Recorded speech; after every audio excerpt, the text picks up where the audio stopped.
Muy buenas noches, bienvenidos sean todos y todas a este espacio, a este conversatorio generado por la cooperativa Copemédicos.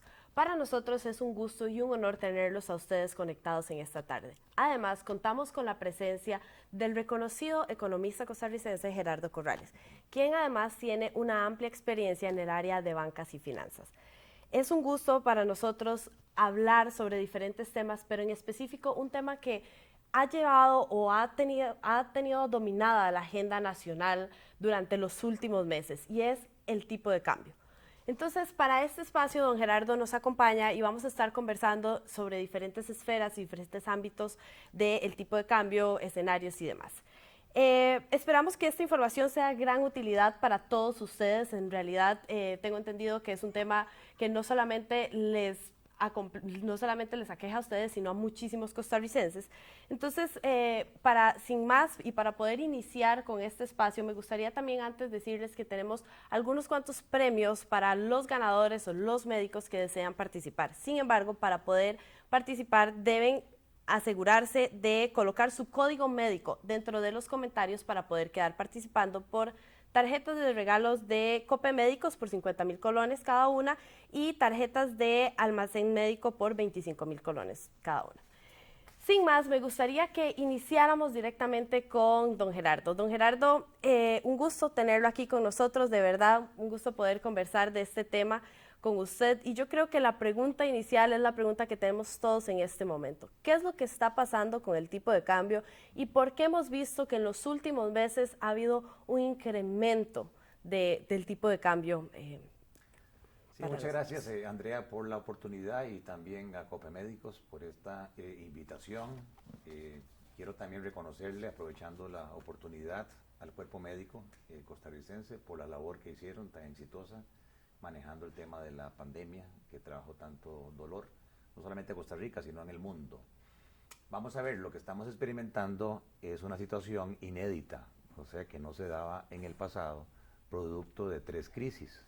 La crisis de la pandemia, que se inició en marzo de 2020, a propósito de la pandemia, una crisis de logística, de transporte, de contenedores, que se llama, que incrementó el precio del transporte de un contenedor de 40 pies de Asia a Estados Unidos, de $1,600, que valía antes de la pandemia, a prácticamente $12,000.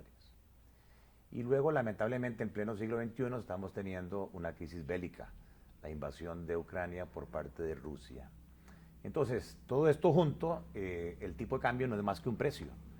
¿Cuántos colones se tienen que pagar para comprar un dólar? Y por lo tanto depende de la oferta y la demanda. Claro. Entonces tenemos que explicar esto por factores de oferta y por factores de demanda. Primero, la oferta de dólares en el país se ha visto reducida. El principal generador de divisas del país, que es el turismo, sufrió un golpe muy fuerte en el año 2020. En el 19 produjo 4,000 millones de dólares de oferta de dólares y en el 2020 esa oferta cayó prácticamente 3,000 millones de dólares. Y en el 2021 igual, si acaso, se generan 1,000 millones. Okay. O sea, hemos tenido una pérdida de oferta por turismo. También la inversión extranjera directa se vio afectada, casi un 40% en la pandemia. Esos son casi 1,000 y resto millones de dólares menos. Y por otro lado, tenemos factores de demanda. Hay una inflación mundial, hay una inflación importada, básicamente por escasez de petróleo, al estar los países de Occidente castigando a Rusia, que es un gran productor de petróleo, dejándole de comprar petróleo. Eso hizo que la oferta mundial de petróleo se cayera casi un 15%. Y como todo bien, al haber escasez, el precio sube. Luego también Ucrania, Rusia son grandes productores de alimentos, básicamente granos. Eso provoca escasez y sube los precios. Y pues también tenemos fertilizantes, componentes de acero, hierro. En general se está dando una inflación mundial que el Fondo Monetario la estima en los países emergentes para este año 2022 casi un 10% de aumento de los precios. Y nosotros somos un país que importa petróleo, importa alimentos, importa granos, ¿verdad? Importa materiales de la construcción. Claro. Y eso hace entonces de que la gente tenga que demandar más dólares. Y al demandar más dólares, el precio sube. Pero, tras de cuernos palos, las operadoras de pensiones que administran fondos de todos los trabajadores decidieron aumentar su participación de inversiones en el exterior. Y del año 2020 a hoy han sacado 3.000 millones de dólares y lo que tienen son colones. Entonces hay mucha demanda por dólares y eso ha hecho que el tipo de cambio haya subido un 20% en los últimos 24 meses y que en lo que llevamos del año 22 el tipo de cambio, el dólar, se haya encarecido casi un 8%. Sí, es que este aumento no es para nada despreciable, en realidad creo que tiene preocupados a muchísimas personas, pero una consulta que tenemos constantemente es un poco sobre el tema del diferencial cambiario, tal vez. Entonces, si usted me pudiera comentar un poco de qué se trata este tema del diferencial cambiario y cómo me afecta a mí como consumidor en el día a día. Bueno, las personas cuando evalúan tomar un crédito, ya sea en colones o ya sea en dólares, cometen el error de comparar nada más las tasas de interés.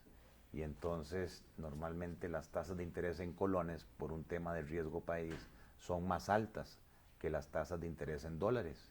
Y a la hora de calcular la cuota, entonces eso hace que la cuota en dólares sea más baja. Se les olvida a las personas incorporar en ese cálculo el riesgo cambiario. Porque si yo gano en colones y tomo una deuda en dólares y el tipo de cambio sube, quiere decir que de mi presupuesto, de mi ingreso, es cada vez mayor el porcentaje que yo tengo que dedicarle a la atención del servicio de la deuda en dólares. Por eso, para que la comparación sea técnicamente correcta a la tasa de interés en dólares, yo tengo que sumarle el diferencial cambiario o lo que se espera en cuanto a cambio en el tipo de cambio. Si el tipo de cambio se está devaluando, como les decía, este año, un 8%, y a mí me ofrecen una tasa de interés en dólares del 7%, la tasa equivalente en colones de ese crédito es 15%. Y si me ofrecieron en colones una tasa del 8%, me está costando prácticamente la mitad endeudarme en colones. Es un error no considerar el diferencial cambiario. Y eso es lo que tiene hoy a 771,000 personas preocupadas porque deben 5,000 millones de dólares al sistema financiero formal, bancos privados, bancos estatales, cooperativas, mutuales, financieras, en dólares, sin generar dólares. Claro. Entonces, por ejemplo, si yo soy generadora de colones, ¿verdad? Recibo mis ingresos en colones y quiero adquirir un crédito en dólares, debería considerar el tiempo en el que voy a adquirir el crédito. Entonces, por ejemplo, un crédito de 7 años, ¿cómo debería hacer este cálculo, tal vez? Bueno, la regla de oro es que yo debería endeudarme en la misma moneda en que recibo mis ingresos. Entonces, esa persona que recibe colones debería endeudarse en colones. Si lo hace en dólares, tiene que saber que se está corriendo un riesgo cambiario. Y entre mayor sea el plazo, ese riesgo es mayor. Porque la volatilidad, o sea, la variación del tipo de cambio, entre más largo sea el plazo, más posible es que el tipo de cambio fluctúe.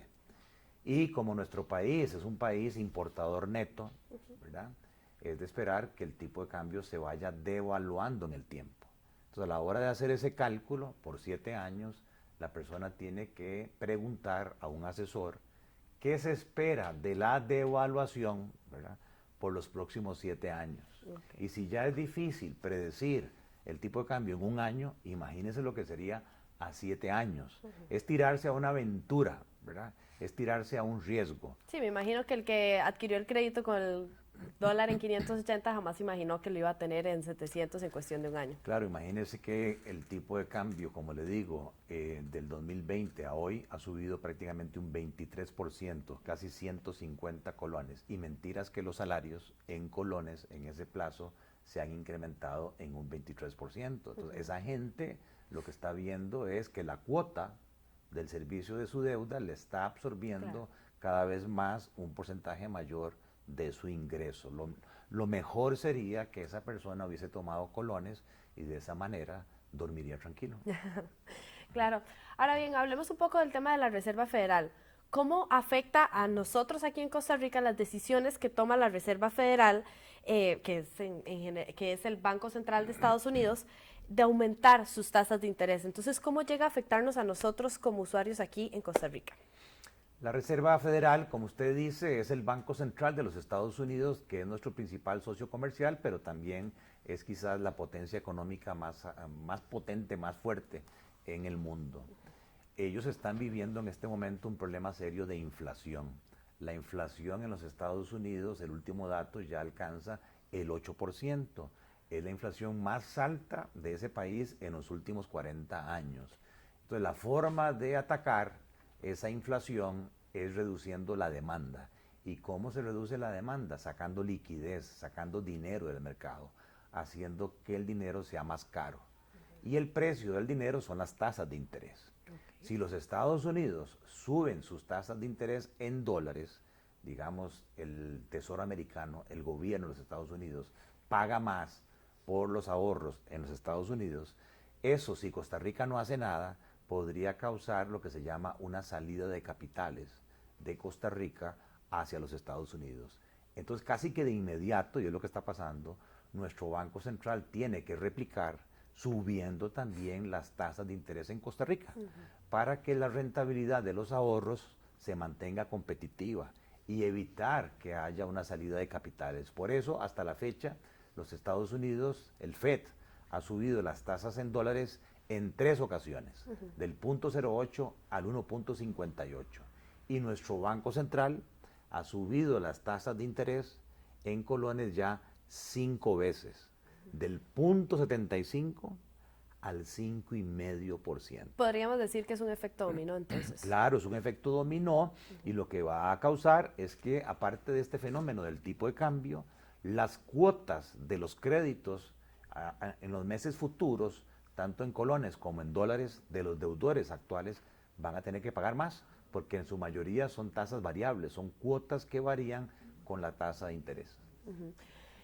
Bueno, don Gerardo, me gustaría que habláramos un poco de escenarios en la vida real, por así decirlo. Entonces, escenarios que tienen que enfrentar nuestros asociados en el día a día. Pero antes me gustaría invitarlos nuevamente a que participen por las diferentes rifas que estamos ofreciendo en este momento, dejando su código médico en los comentarios y haciendo consultas para que podamos leerlas o poder pues consultarle a don Gerardo al final de la sesión. Entonces, para volver un poco al conversatorio y volver un poco a los casos de la vida real.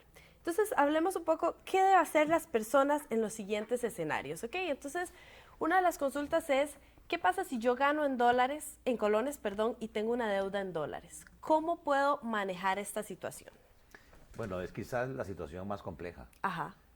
Por cuanto esa persona va a tener 3 efectos negativos por lo que está pasando en el mundo. Y yo creo que es la más común también, como la que más hemos escuchado. Sí, bueno, le decía que en el sistema financiero formal hay 1.200.000 deudores. Y de ese 1.200.000 deudores, 770.000 tienen esa condición de tener deudas en dólares ganando colones. Ese es el tamaño del problema, siendo que el saldo mayor son vivienda, tarjetas de crédito y vehículos. Entonces, esas personas, decía, van a sufrir una inflación más alta que va a hacer que el poder de compra de sus salarios en colones sea menor. Se van a dar cuenta cuando vayan al supermercado, a la farmacia o cuando vayan a la pulpería y con el mismo salario que me pagan a mí, puedo comprar menos. Ahí tienen un primer efecto negativo. Reducción del poder de compra por la inflación. El segundo efecto que van a sufrir es que conforme las tasas de interés que decíamos en Costa Rica empiecen a subir, las cuotas de sus créditos van a ser mayores. Y el tercer efecto, que es el más evidente, es el del tipo de cambio. Que el tipo de cambio ahora ya no va a ser 550, sino que van a tener que pagar sus dólares a 700 colones por cada dólar. Entonces esas personas, yo diría que de inmediato deben buscar asesoría financiera. Lo recomendable sería, y cada caso es muy particular, es hacer los números, porque depende de cuándo usted haya tomado el crédito. Si lo tomó hace 5 años y el tipo de cambio era 400 colones y hoy 700, si usted se pasa de moneda, realiza, entre comillas, la pérdida. Si lo tomó hace apenas un año, pues es más factible porque el impacto cambiario es menor. Entonces lo que debería hacer esa persona es hacer los numeritos finos con un asesor, y lo más recomendable ojalá es aprovechar. Hay mucha liquidez en colones en este momento. E incluso hay algunas organizaciones que están ofreciendo tasas de interés por un periodo fijas. Eso daría que la cuota por un año, 2 años esté fija. Y que me hagan los números, porque yo lo que creo es que el tipo de cambio va a seguir subiendo. Y mucha gente va a decir, no, es que no me paso porque si hago la conversión hoy, realizo las pérdidas cambiarias. Sí, pero si usted se queda en dólares y el tipo de cambio sigue subiendo, ese monto que usted va a deber en colones va a ser cada vez mayor, ¿verdad? Entonces yo diría que, siendo que esto es un ambiente de médicos, y el paciente tiene cáncer y lo mejor es atacar de una vez el cáncer, ¿verdad? Con una quimioterapia o una radioterapia, buscando un auxilio, tratando de quitarse ese problema encima, extirparlo. En este caso sería pasándose a colones. ¿Y qué sucede en el caso tal vez de las personas que tienen un crédito en colones, pero ganan en dólares? Esos están en la mejor condición. Están en la mejor condición porque el equivalente de sus salarios en colones con una devaluación es cada vez mayor. Y por otro lado, la cuota de sus créditos en colones, el equivalente en dólares es cada vez menor. Entonces, ese es el mundo ideal. Lamentablemente, la mayoría de las personas en Costa Rica no están en esa situación. La mayoría de las personas tienen ingresos en colones y sus deudas están en dólares. Otro caso que hemos observado a través de nuestros asociados es personas que ganan una parte de sus ingresos en colones y otra parte en dólares. Entonces, pero tienen deudas en dólares. En este caso, ¿qué es recomendable? ¿Cuál es el curso de acción, tal vez? Esa persona lo que tiene que hacer es un análisis que llamamos nosotros de flujo de caja, ¿verdad? Así como cuando yo voy donde el médico y le explico al doctor qué es lo que tengo y el médico me pregunta desde hace cuánto y déjeme tomarle la temperatura, ¿verdad? Y el médico me hace un diagnóstico y en función de ese diagnóstico me da una recomendación, igual en finanzas. Y yo tengo que buscar un asesor que me haga un análisis de flujo de caja. ¿Cuáles son mis ingresos en dólares? ¿Cuáles son mis ingresos en colones? ¿Cuáles son mis gastos en colones? ¿Cuáles son mis gastos en dólares? Para ver el disponible que me queda en ambas monedas. Si el disponible que me queda en dólares supera el servicio de la deuda que yo tengo que hacer en dólares principal más intereses, no tiene usted ningún problema. Porque así como le va subiendo el servicio de la deuda, usted está protegido con la fracción de su ingreso que está en dólares. Se dice técnicamente usted está inmunizado contra la devaluación. Pero si es al revés, con su disponible en dólares no le alcanza para pagar el servicio de la deuda en dólares, convendría analizar si parte de esa deuda en dólares la paso a colones. Otro, así como usted me comentaba que muchos créditos de vivienda están en dólares, otro tema es los alquileres en dólares, ¿verdad? Usualmente ahora están cobrando todos los alquileres en dólares y eso tiende a preocupar un poco a las personas. Es recomendable buscar otro lugar de vivienda, en el caso de ganar en colones, claramente, ¿verdad? Buscar otro lugar de vivienda o buscar, ¿cuál sería la recomendación para estas personas que tienen alquileres en dólares que tiende a ser como una cuota? Sí. Lo más recomendable es que las personas, las familias, tienen que volar con instrumentos. O sea, si usted se subiera en un avión y preguntara si el capitán del vuelo, si el piloto, tiene instrumentos para volar, y usted se da cuenta que no tiene instrumentos para volar, usted no se sube en el avión, claro, porque en cualquier momento pega con la montaña. Bueno, igual en estos casos, la persona tiene que buscar asesoría financiera, hacer un presupuesto, cuáles son mis ingresos, cuáles son mis gastos y ver cuál es mi ingreso neto disponible. Si a esa persona le está sobrando un porcentaje suficiente de sus ingresos, tal vez podría absorber la devaluación proyectada. Aquí se llama un análisis de sensibilidad. Yo proyecto cuánto es el equivalente de mi alquiler en colones si se devalúa un 10%, si se devalúa un 20%, un 30%. ¿Me alcanza o no me alcanza? Y en función de eso, pues conviene entonces pasarse mejor a una vivienda en colones. Todo depende de la holgura de mi disponible una vez que yo cubro mis gastos. Por eso mi consejo es, las personas tienen que volar con instrumentos, y se vuela con instrumentos en finanzas teniendo noción de cuáles son mis ingresos y teniendo noción de cuáles son mis gastos para ver cuál es mi disponible. Si no, estoy volando sin instrumentos y puede ser que al final vaya a una situación lamentable, o me ejecutan, ¿verdad?, la hipoteca de mi casa, pierdo mi casa, o la prenda del vehículo, pierdo mi vehículo, o me desalojan si es que estoy alquilando. Claro. Ahorita que usted me mencionaba instrumentos, yo sé que el caso de cada persona es totalmente diferente, ¿verdad? No todos los médicos y asociados tienen el mismo escenario, pero tal vez en términos generales, ¿cuándo es recomendable buscar nuevos créditos con mejores condiciones, plazos y tasas? ¿En qué momento yo digo es momento de ir a buscar qué me ofrece el sistema financiero?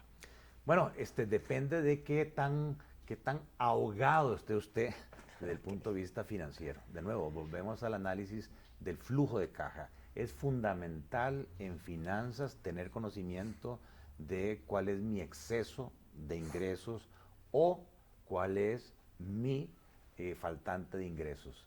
Si yo agrupo la población costarricense, que es 1.600.000 hogares, donde vivimos 5.5 millones de habitantes, por quintiles, por 20% de esos hogares, entonces lo que me sucede es que en los primeros 3 quintiles, ¿verdad?, de hogares en el país, de ingresos más bajos hacia arriba, ya hay dificultades financieras.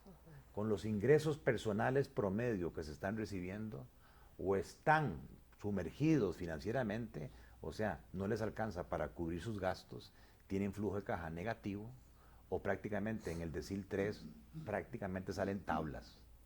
Solo el quintil 4 y 5 tienen exceso de ingresos sobre gastos, tienen capacidad de ahorro. Entonces, estos 3 primeros quintiles, donde viven 3.5 millones de costarricenses, deberían revisar su situación financiera para ver si conviene ir al banco, a la cooperativa, al intermediario. Hay que ir a dar la cara, presentar los números, no ocultarse y pedir ayuda, diciendo, necesito una readecuación, necesito una reestructuración, necesito un periodo de gracia, necesito que usted me dé más plazo. Yo quiero dar la cara, yo quiero cumplir con mis obligaciones. Esto es bien importante, porque si usted se esconde y no cumple la normativa regulatoria en Costa Rica, hace que si una persona queda mal con una entidad financiera, se convierta en un cadáver financiero por 4 años. 4 años. Nadie le va a prestar del sistema financiero formal y va a terminar endeudándose en la informalidad, en el gota a gota colombiano, donde los mecanismos de cobro no son los tradicionales. Y las tasas de interés me imagino y que también. Las tasas de interés son otras, y lamentablemente hay gente en este momento muy angustiada porque ahí los métodos de cobro, para no decir otra cosa, no son ortodoxos. Sí, claro. Si hablamos tal vez de una persona que está pagando muchísimo por el tema del diferencial cambiario, ¿debería precipitarse y buscar la manera de cambiar su crédito de moneda ya, o podría seguir esperando a ver si eventualmente el tipo de cambio baja? Lo mejor es que acuda a su asesor financiero, en este caso a su asesor en Copemédicos, ¿verdad?, que plantee cuál es su situación de ingresos, gastos, para que ellos le hagan los escenarios para ver si el costo-beneficio justifica la migración. Repito, claro, depende de cada caso. Depende si usted tomó el crédito hace 10 años y el tipo de cambio era 300 colones por dólar y hoy se va a pasar a un tipo de cambio de 700, tal vez la pérdida cambiaria haga que no convenga pasarse. Pero si la deuda es relativamente reciente, puede ser que la proyección hacia adelante de una mayor devaluación, claro, justifique realizar hoy la pérdida cambiaria, porque en pocos meses usted la recupera y además ya la cuota que usted va a pagar no va a ser creciente con el tipo de cambio. Usted la fijó en colones y mi ingreso es en colones. Lo más importante es que la persona y la familia tengan paz interior.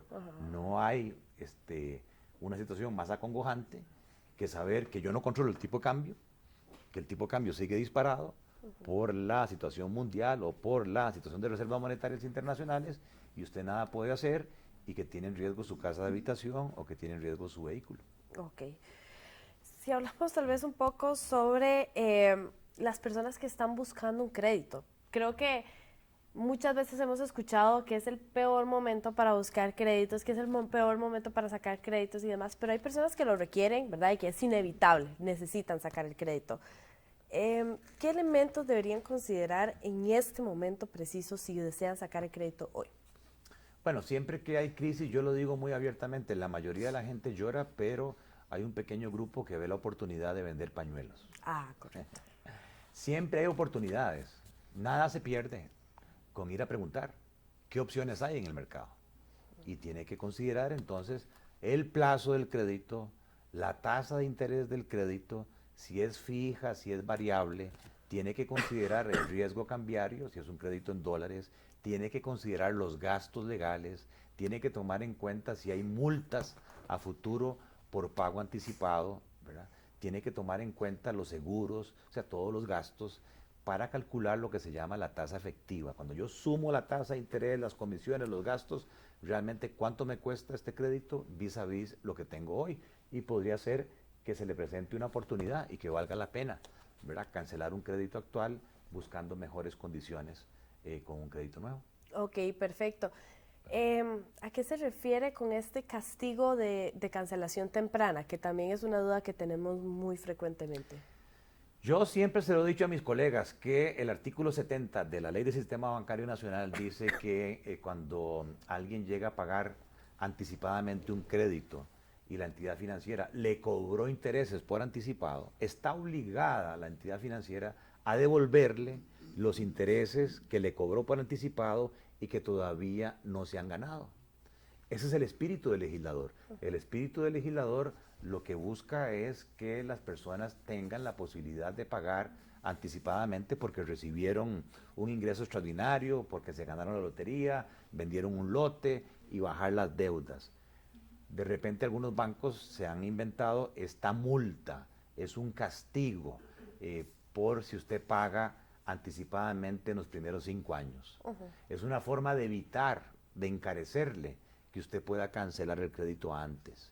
Y son multas significativas que varían de un 3% a un 5% o un 8% de un solo golpe. Y eso hace que cuando usted haga los números, resulta que no le conviene por esa comisión hacer la conversión del crédito. ¿Y qué pasa con las personas que quieren cancelar anticipadamente el crédito para evitar seguir pagando intereses, ¿verdad? Los intereses comunes de un crédito, pero pues, deben cancelar también esta cuota de la penalización de esta cancelación temprana? Lo que pasa es que cuando se hacen los números, esa multa a veces hace prohibitivo el poder cambiarse o el poder cancelar anticipadamente. Mi recomendación es que trate de negociar con la entidad financiera. Las cosas, digamos, por las buenas, uno puede lograr conseguir el objetivo. Y si no hay disposición de la entidad financiera a ayudar, va a tener que asesorarse legalmente en cuanto a que si esa multa es legal o no es legal. Ya hay jurisprudencia, o sea, ya hay juicios, en algunos casos, que han demostrado que esas multas no son legales. Claro, claro. Ya casi continuamos con don Gerardo Corrales, pero antes me gustaría recordarles nuevamente que queden participando en los diferentes premios que tenemos el día de hoy a través de la plataforma de Facebook Live, dejando un comentario con su código médico y quedarán participando por tarjetas de regalo de 50,000 colones en Copemédicos y de 25,000 colones en el almacén médico. Para continuar, don Gerardo, y para ir cerrando un poco este espacio y darle el espacio a nuestros asociados de consultas, me gustaría que habláramos un poco acerca de la economía general, en términos generales. Hemos escuchado muchísimo que es posible que entremos en una recesión, que el país está en un periodo de demasiada incertidumbre y demás, pero ¿qué mejor persona que usted como economista con amplia experiencia para comentarnos un poco sobre el tema? Entonces, hablemos en términos generales. Aunque en la economía no existen bolas de cristal, porque creo que es algo que todos sabemos para poder predecir el futuro, me gustaría saber qué se puede esperar del comportamiento económico costarricense en términos generales para un futuro cercano. Bueno, en general, en el mundo la situación es complicada. Como usted lo dice, el debate mundial es si vamos hacia una recesión económica. Recesión económica significa cuando la producción del mundo o de un país cae por 2 trimestres consecutivos. El gran temor básicamente se está dando en los Estados Unidos, que tenía una proyección de crecimiento al inicio de este año de casi un 3.6% de crecimiento económico del Producto Interno Bruto, que es el valor de la producción que se genera en Estados Unidos. Pero los últimos datos revisados hacen que ese número haya caído significativamente a prácticamente 1.7%.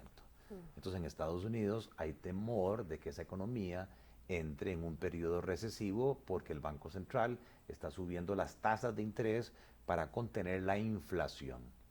Nuestro principal socio comercial son los Estados Unidos.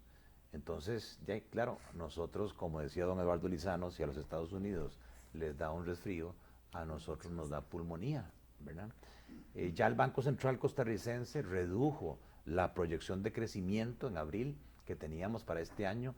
Íbamos a crecer 3.9, nuestro Banco Central dice en abril vamos a crecer 3.4, pero acaba de anunciar medidas para contener la inflación. Por ejemplo, subir el encaje mínimo legal del 12% al 15%. Eso va a sacar de la economía más de 300 millones de dólares en colones. Va a haber menos liquidez. Aumentaron las tasas de interés, ¿verdad? El tipo de cambio está subiendo. Todo eso hace indicar que lamentablemente este año 2022 va a ser complicado en términos de crecimiento. No creo que entremos en una recesión, en una caída de la producción. La producción va a crecer, pero va a crecer menos. Ahora bien, así como estamos hablando de amenazas, también hay oportunidades. Se considera que Costa Rica tiene un capital humano muy atractivo y que es un destino apetecido por la inversión extranjera directa, especialmente con una tendencia mundial que se está dando política que se llama el nearshoring, que es que el gobierno de los Estados Unidos quiere que sus empresas muevan sus instalaciones de países asiáticos a lugares más cercanos a los Estados Unidos. Y hay un estudio del BID que revela que los 3 países latinos que tienen mayor potencial para absorber esa inversión extranjera son Uruguay, Colombia y Costa Rica. Y con lo que acaba de pasar en Colombia, con la elección de una persona de filosofía de izquierda, Gustavo Petro, muy posiblemente las opciones sean Uruguay y Costa Rica. Entonces ahí van a haber oportunidades de inversión, oportunidades de empleo, oportunidades de encadenamiento productivo, pero the problem is that you need to speak English. Okay, el tema es que tenemos que manejar el inglés. Por eso yo insisto que nuestro Plan Nacional de Desarrollo debería modificarse y nuestra misma constitución política y decir abiertamente, en Costa Rica se manejan 2 idiomas, el español y el inglés, y que desde primaria, mandatoriamente, en la educación pública, las clases se den en inglés, como es en las escuelas y colegios privados. No solamente que nos den un curso de inglés, no, que sociales, que español, que matemática, en educación pública se den en inglés, porque nos guste o no, es el idioma universal, y si yo tengo idioma inglés, las posibilidades, ¿verdad?, que tengo laborales son mayores. Y finalmente, con el tema de la guerra, me decían algunos amigos hoteleros que están recibiendo mayor turismo de Europa. Los europeos tienen miedo, ¿verdad?, a que esta guerra puntual de Ucrania, Rusia, ojalá no sea así, genere más efectos bélicos en Europa. Y entonces están buscando sitios de paz, sitios de tranquilidad. Y uno de esos sitios es Costa Rica. Entonces ahí también van a haber oportunidades laborales en temas de turismo, y luego pues hay otra serie de leyes que se han venido promoviendo, como zonas francas rurales o nómadas digitales, que lo que buscan también es la generación de empleo para atraer este tipo de extranjeros que tienen capacidad de compra y que nos vendría a generar no solamente empleo, sino también divisas. Claro. Ahorita que usted me menciona tal vez generar divisas y empleo y demás, yo sé que igual no podemos predecir cómo va a estar el tipo de cambio dentro de unas semanas, meses, ni siquiera el día de mañana, pero es posible que veamos que sigan en aumento, es decir, esta tendencia alcista que ha tenido en los últimos meses, es posible que la veamos a lo largo del año. Sí, yo sin duda creo que el tipo de cambio va a seguir subiendo. El Banco Central tomó una serie de medidas, pero esa serie de medidas no impactan de inmediato. Por ejemplo, el Central anunció que va a acudir a una línea de crédito del Fondo Latinoamericano de Reservas de $1.000 millones. Eso es una oferta adicional de dólares. El gobierno está presentando un proyecto de eurobonos en la Asamblea Legislativa por $6.000 millones que vendrían al país, pero todo eso toma su tiempo. Entonces yo creo que por lo menos de aquí a fin de año la tendencia hacia una devaluación la vamos a seguir teniendo. No creo que sea una devaluación abrupta, una crisis cambiaria, como alguna gente dice que el tipo de cambio va a superar los 1.500 colones por dólar, ¿verdad? No creo, pero sí es de esperar que el tipo de cambio siga esa tendencia más o menos entre un 5 y un 10% anual de devaluación. Y en términos de la inflación, ¿verdad? Que tal vez es un poco de lo que vemos en el supermercado, creo que principalmente cuando vamos a comprar y demás. La última cifra del INEC nos dijo 7,49, si no me equivoco. Fue la cifra interanual que tuvimos en términos de inflación. Para este año, y eso es casi 5 puntos porcentuales por arriba del rango de tolerancia del Banco Central. Entonces, deberíamos esperar que siga aumentando de igual manera, a pesar de que el Banco Central también ha tomado sus decisiones para apaciguar. En abril la inflación interanual, como usted dice, fue 7.15, en mayo 8.71. Es una inflación creciente. ¿Por qué el petróleo sigue subiendo? Porque los alimentos siguen subiendo, porque los fertilizantes siguen subiendo. Entonces yo creo que sí vamos a tener un año 2022 de inflación alta. Recuerde que el Banco Central nuestro seguía por metas de inflación, un piso del 2%, un techo máximo del 4%, y estamos por encima de ese 4%. Recientemente, el 15 de junio, el Banco Central anunció estas medidas para contener la inflación, pero nos dijo, prepárense, porque para el año 2022 y 2023 es muy posible que la inflación esté por encima del 4%. Entonces yo sí creo que vamos a tener una inflación alta, tal vez no tan alta como el 9-10%, pero sí por encima del 4%, cuando teníamos prácticamente 10 años de tener inflaciones menores al 2%. Sí. Eso es lo que significa, de nuevo, la inflación es el impuesto más odioso que hay, es el más regresivo que hay, porque no requiere un decreto, no requiere una ley, simplemente los precios suben y usted se da cuenta que de repente le metieron la mano en el bolsillo y le sacaron un 5, un 10, un 7%. Puedo comprar menos con el mismo salario nominal. Fue al supermercado y gastó 150,000 colones en lugar de gastar 100,000 colones, sí, claro. Yo creo que todos lo hemos vivido. Tal vez otra consulta que tenemos por acá es el tema de la asesoría financiera. Desde su experiencia en términos de banca y finanzas, ¿qué tipo de asesoría financiera puede buscar una persona que esté deseando adquirir un bien duradero como casa o carro? Claro. Vamos a ver, el sistema financiero costarricense ha evolucionado bastante. En el pasado prácticamente lo que teníamos eran los bancos del Estado, después los bancos privados, pero ya hoy tenemos nosotros cooperativas de ahorro y crédito, una de las cuales es Copemédicos. También tenemos mutuales, tenemos financieras y cada una de ellas tiene expertos, gente que estudió finanzas. Entonces es recomendable, dicen, que usted vaya al médico con cierta periodicidad. Igual en finanzas, es recomendable que usted vaya al médico financiero, ¿verdad? Por lo menos una vez al año. ¿Y qué es lo que va a ir a hacer donde ese médico financiero? Bueno, a mostrarle el estado de salud financiera que usted tiene, a mostrarle cuáles son mis ingresos, cuáles son mis gastos, para que entonces ese médico financiero le recomiende a usted o le dé una receta de una serie de medicinas que tiene que tomarse. Puede ser que esas medicinas, como la mayoría, sean amargas al principio, pero tiene que tomárselas, ¿verdad? para evitar que esa enfermedad siga creciendo en el tiempo y en términos financieros, nadie, ¿verdad?, quiere perder su casa de habitación. Sí, claro. Mi techo es sagrado, me decían mis padres y mis abuelos. El techo es sagrado, yo no puedo perder mi casa de habitación. Como también es doloroso de perder, qué sé yo, el vehículo. Alguna gente dice, bueno, a mí no me importa perder la tarjeta de crédito. Claro, pero ahí se mancha su récord crediticio. Ahí usted se ve afectado por 4 años, porque no tiene una buena imagen crediticia, que hay que cuidarla porque uno no sabe en qué momento necesita acudir al sistema financiero.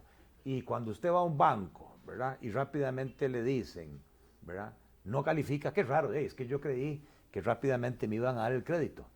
Es que lo primero que hace el intermediario financiero es consultar la central de información de deudores de la SUGEF, la foto que usted tiene en la SUGEF, cuál ha sido su historial de pagos en los últimos 4 años. Y si su calificación es 2 o es 3, los banqueros nos entendemos. Si a mí me dicen, Andrea Hidalgo es un 2, un 3, mucho gusto, Andrea, rechazado, porque es una mala calificación de crédito. Pero si es un 1, es que históricamente ha pagado al día todas sus deudas. Es un buen crédito y usted va a tener acceso al financiamiento, sea hipotecario, sea prendario, de consumo, tarjetas, personal, empresarial. Entonces hay que cuidar el récord crediticio. Y lo recomendable es buscar asesoría dentro del sistema financiero formal, ¿es así? Bueno, yo recomiendo, sí, buscar asesoría financiera porque las entidades del sistema financiero formal están reguladas. Tienen que cumplir con una serie de principios o de criterios que establece la SUGEF, la Superintendencia General de Entidades Financieras y el Consejo Nacional de Supervisión del Sistema Financiero. Hay que tener mucho cuidado, repito, como este es un foro de médicos, así como existen médicos que están regulados e inscritos en el Colegio de Médicos, de ahí también hay médicos de la informalidad. Sí. Y yo no voy a exponer mi salud a alguien que supuestamente dice ser médico. Yo no voy a exponer mi salud financiera a alguien que supuestamente es un experto financiero informal. Entonces lo más seguro es ir a la formalidad. Don Gerardo, y para finalizar y cerrar este espacio e irnos directamente a las consultas de nuestros asociados, me gustaría que usted me diera cuáles son sus expectativas en términos generales sobre la evolución cambiaria de Costa Rica. Tal vez ya hablamos un poco hacia este año, pero me gustaría que habláramos un poco hacia el largo plazo para aquellas personas que tienen créditos a 7, 10, 12, 30 años. ¿Cuáles son estas expectativas? A ver, nosotros veníamos con un mercado cambiario donde sobraban los dólares. Y como en cualquier tipo de mercado, cualquier tipo de producto, en la feria del agricultor, cuando sobran tomates, cuando sobran papas, sobran cebollas, el precio baja. Entonces hay que pagar menos colones por $1. En ese caso convenía endeudarse en dólares. Pero la situación cambió con la pandemia. El exceso de dólares que había en la economía costarricense desapareció. Y más bien lo que estamos viendo en el mundo es que la necesidad de dólares, tanto por deuda del gobierno, deuda del ICE, deuda de Recope, las autónomas, costos de servicios públicos, importaciones, ¿verdad?, es creciente. Y si la oferta no se comporta al mismo ritmo, lo lógico es que el precio de ese dólar vaya subiendo. Entonces yo sí visualizo que vamos a tener años futuros de devaluación. Sigo creyendo que la tarea de nuestro Banco Central es muy importante, por lo tanto no anticipo una crisis cambiaria. Es que una cosa es como el gobierno Carazo, que el tipo de cambio pasó de 8 colones 60 por dólar a 60 colones prácticamente en menos de un año, a que tengamos devaluaciones moderadas de un 5%, 7%. Eso es manejable. Creo que nuestro Banco Central es responsable, la política cambiaria que sigue es consistente.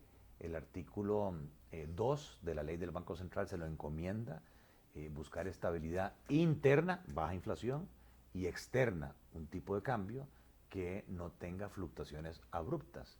Mas, sin embargo, de nuevo, insisto en que la regla de oro para dormir tranquilo, lo mejor es endeúdese en la misma moneda en que usted recibe sus ingresos.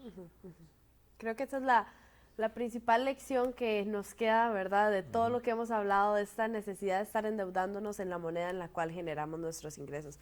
De verdad, muchísimas gracias por el espacio. En este momento tengo varias consultas de nuestros asociados y creo que la primera que nos hacen es un poco sobre los ahorros. Hablamos de deudas, pero no hablamos de ahorros. Entonces nos preguntan los asociados si es recomendable ahorrar en colones o en dólares. Es que es al revés, porque si se está dando un fenómeno de devaluación y yo tengo ahorros en dólares, aparte de la tasa de interés, yo me beneficio de más colones que me van a pagar por los mismos dólares, por la devaluación. Entonces la tasa de interés equivalente es sumarle a la tasa de interés de mis ahorros la devaluación. Si me están pagando por mis ahorros un 4% en dólares y la devaluación es de un 7%, resulta que me están pagando en realidad un 11%. Y si en colones me pagan un 6%, lo lógico es ahorrar en dólares. Claro. Don Eduardo Arguedas nos consulta cuáles serían los indicativos óptimos para realizar un préstamo en colones que beneficien al deudor. Bueno, uno, eso, que si yo gano en colones, lo mejor es considerar la deuda en colones. Y ahí empezaría a ver plazos. Si yo voy a financiar mi casa de habitación, pues buscaría el mayor plazo posible, porque la casa de habitación tiene una vida útil larga, 40, 50 años plazo. En segundo lugar, buscaría ante un ambiente de inflación y tasas de interés crecientes que se ve hacia adelante, ojalá por algún periodo tasas de interés fijas. Por otro lado, sí pediría todo el detalle de gastos. ¿Qué comisiones me van a cobrar? ¿Cuáles son los gastos de honorarios? ¿Cuáles son los seguros, ¿verdad?, que tengo que cubrir? Porque no solamente importa la tasa de interés. Y lo otro es esto que decíamos de la multa por pago anticipado. Porque si el día de mañana me entra un ingreso extraordinario, no hay mejor ahorro que amortizar una deuda. La tasa de interés de la deuda siempre va a ser mayor que la tasa de interés del ahorro. Pero si me van a impedir por una multa, eso es un elemento que yo tengo que negociar, quitar esa multa para yo estar libre de poder hacer mis abonos en función de ingresos extraordinarios. Y lo otro es la garantía que me vayan a pedir. Básicamente son los elementos. Bueno, y hay otro elemento importante que es el tiempo de respuesta. Puede ser que tenga condiciones muy interesantes, pero que tarden un año para aprobarme el crédito, y a mí me urge. Entonces también el plazo de aprobación. Ya casi continuamos con las consultas, pero me gustaría recordarle a los asociados que nos quedan los últimos minutos para que participe por las tarjetas de regalo de Copemédicos y las tarjetas de Almacén Médico. Entonces, si gustan, les quedan unos cuantos minutos para participar. Pueden participar solamente dejando su código médico a través de los comentarios. Don Gerardo, otra consulta que nos hace una de nuestras participantes es sobre un comentario que usted dice. Ella me menciona, el expositor dijo que el dólar va a continuar subiendo. ¿Habrá algún precio techo o será que continúa subiendo per se sin ningún control? No, es que es difícil decir cómo es la trayectoria del tipo de cambio, porque como hemos visto, el tipo de cambio depende de muchos factores. Factores de oferta, factores de demanda, factores de crisis mundiales, incertidumbre, situación del gobierno en cuanto a sus finanzas públicas. Entonces, yo hice ese comentario en función de la pregunta que usted me hizo. Yo sé que usted no tiene la bola de cristal. Ajá.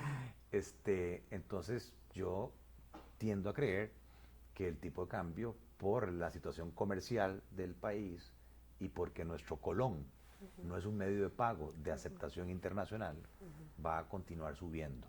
Ahora, ese continuar subiendo puede ser que haya periodos donde baje, suba, baje, suba. Lo importante es ver la tendencia en el tiempo. Yo no tomo decisiones financieras en función de un punto en el tiempo. Tomo decisiones, sobre todo si son créditos de largo plazo, por la tendencia. Y esa es mi recomendación. Pida consejo de la tendencia, no de un momento particular coyuntural en el tiempo. Y ahorita que estamos en este periodo de temporada baja de turismo, ¿es posible que eso afecte directamente al mercado cambiario? Claro, sí, porque entre más bajo sea el turismo, menos oferta.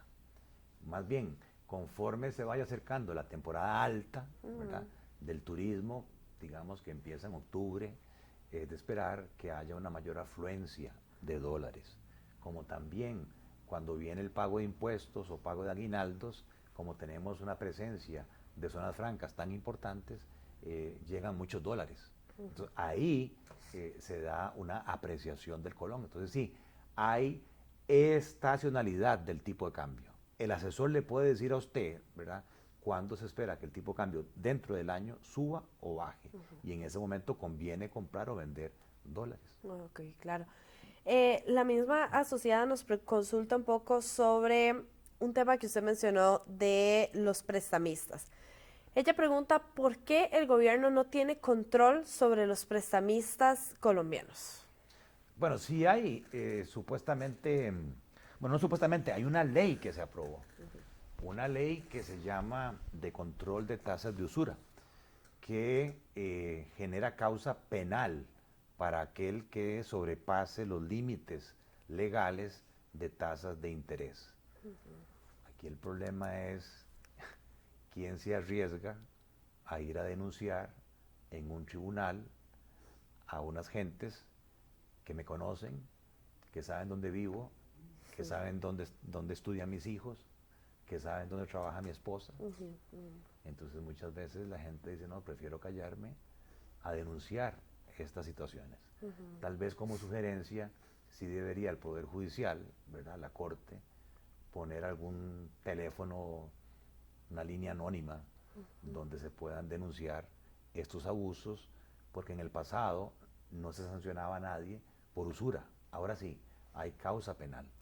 Hay causa de cárcel para aquellos que abusen de las personas con tasas de interés excesivas o bien con métodos de cobro violentos. Sí, claro. Don Carlos Murillo, el gerente de Copemédicos, él llega y nos pone un mensaje dentro de los comentarios y pone: muchísimas gracias, don Gerardo, siempre es un gusto escucharle, claras y concisas sus exposiciones. Buenas noches. Entonces nos gustaría así dejarle ese mensaje por ahí, claro. No, agradecerle a don Carlos por esta invitación y hacer un llamado al cuerpo médico, porque me decían las compañeras que están acá que de los 12,000 médicos apenas como un 35% está afiliado a la cooperativa. Y me parece a mí que la cooperativa tiene una serie de beneficios, tanto de ahorro como de crédito, que debería ser que ojalá el 99% de los afiliados, de los médicos, sean afiliados a la cooperativa. Don Gerardo, y usted, bajo su experiencia y bajo su amplia carrera y demás, ha tenido muchas consultas de temas como este, como el tema financiero, si debo adquirir casa o no. Sí, le soy sincero que no doy abasto. Lamentablemente la pandemia, el tema de los contenedores, ahora la crisis bélica, está haciendo que la demanda por asesoría financiera crezca. Y Víctor aquí, que es mi productor, es testigo de que no doy abasto. O sea, no tengo tiempo. Entonces, para mí bien, pero sí lamentable porque hay mucha gente, tanto a nivel empresarial como a nivel personal, preocupada por lo que está pasando. Repito, hay 1.200.000 deudores en el sistema financiero formal, personales, y hay 30.000 deudores empresariales. Y de esos 30.000 deudores empresariales, 21.000 empresas tienen exposición al riesgo cambiario. ¿Y hay alguna manera de que personas de bajos recursos que tal vez no tienen la capacidad económica para acercarse a un asesor financiero puedan pues, obtener este apoyo? Bueno, sí, la Asociación Bancaria Costarricense, que eso fue una idea en mis tiempos que yo ejercía como banquero con otros colegas, se estableció la Oficina del Consumidor Financiero, que la dirige un gran amigo que es Danilo Montero. Pueden ir a consultar a esa oficina, o bien también el Ministerio de Economía tiene una oficina de defensa del consumidor. donde pueden plantear sus inquietudes. Claro, perfecto, de verdad, muchísimas gracias, creo que es una información bastante valiosa. Le agradezco muchísimo el espacio, de verdad, don Gerardo, yo creo que nuestros asociados quedaron más que contentos con este espacio y bueno, pues para muestra de ello fueron la cantidad de consultas que recibimos a través de los diferentes medios. Yo creo que otro tema que tenemos por acá es el tema de los ganadores. Se están esperando, ¿verdad? ¿Quiénes son estos ganadores de las diferentes tarjetas de Copemédicos y de Almacén Médico y Producción? Me acaba de pasar por acá los ganadores, entonces voy no me diga que me lo gané yo. No, yo creo que usted no quedó participando esta vez, no fue afortunado. Yo sí, no, mentira. Bueno, entonces tengo por aquí los nombres y fueron 4 ganadores de una tarjeta de débito por 50,000 colones de Copemédicos. Entonces voy a leer los nombres y posteriormente se les estará contactando para poder hacer efectivo el premio. La primera persona es Mónica Mosh Alfaro, felicidades Mónica. Crista Sancho Murillo, felicidades Crista. Rafael Quesada Morera y Katia Alpizar Miranda. Además, vamos a revisar los otros ganadores por acá. De una tarjeta de regalo de Almacén Médico por 25,000 colones, tenemos a Marco Fallas Muñoz y Ana Julia Arroyo Guevara. Entonces, muchísimas gracias y muchísimas felicidades a todos los que participaron y fueron ganadores de estas tarjetas. Y bueno, muchas gracias nuevamente a usted, don Gerardo, por acompañarnos y por darnos esta información. Muchas gracias a todos los asociados que se conectaron y estuvieron con nosotros la noche de hoy. De verdad es un gusto poder compartir este tipo de espacios con ustedes y que tengan muy buenas noches.